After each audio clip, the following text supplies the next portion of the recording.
ખરાબ મેસેજ નહીં આવવા જોઈએ એ પહેલે કહી દેતો છે. મેસેજ આપણને આપણા પોયરા બનેલા હોય, આપણે મોટા કલેક્ટર છે, પોલીસ વાળા છે, બધા મોટા પર મેસેજ જાય, આવું મેસેજ નહીં જવા જોઈએ. બરાબર. હવે 2 વર્ષ થઈ ગયા મહારાષ્ટ્રમાં રસોડામાં ચૂક થઈ, આવી ચૂક નહીં થવા જોઈએ. બરાબર.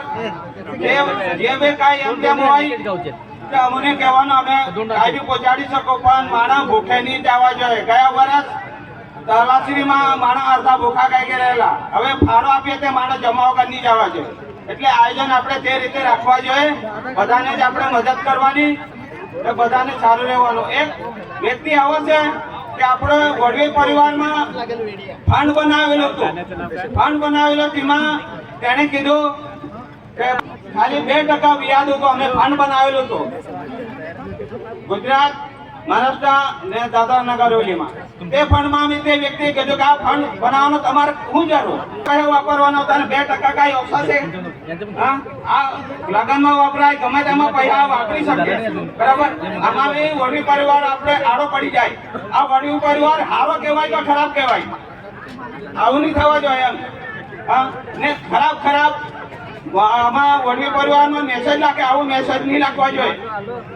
આપણને ખરાબ લાગે. આપણો કોયરા બનેલા મોટા નોકરી કરતા એ લોકોને ખરાબ લાગે. આપણે તો ગરીબ છે, ખેતી કરતા છે, આપણને કાંઈ નહીં, પણ મોટા માણસ બનતા છે નોકરી કરતા, એ લોકોને ખરાબ લાગે. આવું મેસેજ નહીં થવા જોઈએ. બરાબર. ને વડવી પરિવારને સારી રીતે આપણે સંગઠન રાખવું. બધા કરતા આપણે વડવી પરિવાર છે ને કુટુંબ મોટો છે, બધાને છે ને સારી રીતે સંગઠન રાખવાનું, કોયરાના હાથે લઈને ફરવાનું. અમે લગ્નમાં મહિતમાં બધે ફરતા છે, આવું સંગઠન રાખજો. હવે નાનો હોય કે મોટો હોય, પણ અમે ગમે ત્યાં જતા છે.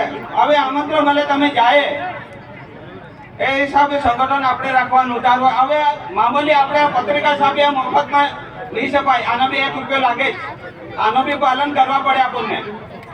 હવે અમુક માણસ પર પૈસા હોય ને તો ભાડું ખર્ચીને લઈ આવતા છે માણસ. આપણે વરવી પર આટલા હિંમત વાળા છે, આપણે વરવી પર એકદમ જ એ નહીં મળે એવું. આ રીતે આપણે ગયા વર્ષ આવતા વર્ષ અમારે અહીંયા છે ને ગમે ત્યાં હોય. હવે તપેલા છે ને મોટો તો રસોડો ભરપૂર થાય.